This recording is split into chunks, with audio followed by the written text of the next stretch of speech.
Hello everyone, welcome to our channel. Telugu రాష్ట్రాల వాతావరణ పరిస్థితులు ఏంటి? జూన్ 5 వరకు కూడా ఏ జిల్లాలో వర్షాలు పడే అవకాశాలు ఉన్నాయి? పూర్తి వాతావరణ సమాచారాన్ని మీరు తెలుసుకునే ముందు మన ఛానల్ని సబ్స్క్రైబ్ చేయనట్లయితే తప్పకుండా సబ్స్క్రైబ్ చేసేయండి. ఇక వివరాల్లో కనుక వెళ్ళినట్లయితే నైరుతి ఋతుపవనాలు తెలుగు రాష్ట్రాల్లోకి విస్తరించడం వల్ల భారీ ఉరుములు మెరుపులు ఈదురుగాలతో కూడినటువంటి వర్షపాతం అయితే నమోదవుతుంది. ఉష్ణోగ్రతలు పూర్తి స్థాయిలో తగ్గుతాయి. 35 డిగ్రీల ఉష్ణోగ్రతలు మాత్రమే ఉంటాయి.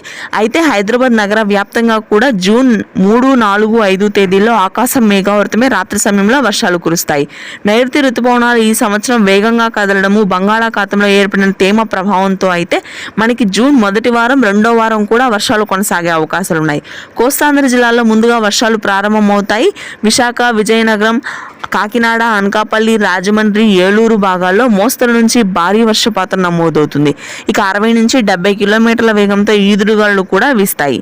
రాయలసీమ వ్యాప్తంగా అయితే అన్నమయ్య, కడప, చిత్తూరు భాగాల్లో మోస్తరు వర్షపాతం నమోదవుతుంది. తెలంగాణకి ఆ తర్వాత వర్షాలు మొదలవుతాయి. జూన్ 3 నుంచి 7 వరకు కూడా తెలంగాణలోని పలు భాగాల్లో భారీగా వర్షాలు నమోదవుతాయని వాతావరణ కేంద్రం వెల్లడించింది. జిల్లాల వారీగా, ప్రాంతాల వారీగా చూసినట్లయితే ఉత్తర తెలంగాణ భాగాల్లో భారీ వర్షాలు, హైదరాబాద్ నగర వ్యాప్తంగా కూడా ఉష్ణోగ్రతలు తగ్గి వర్షాలు కురుస్తాయి. Thank you.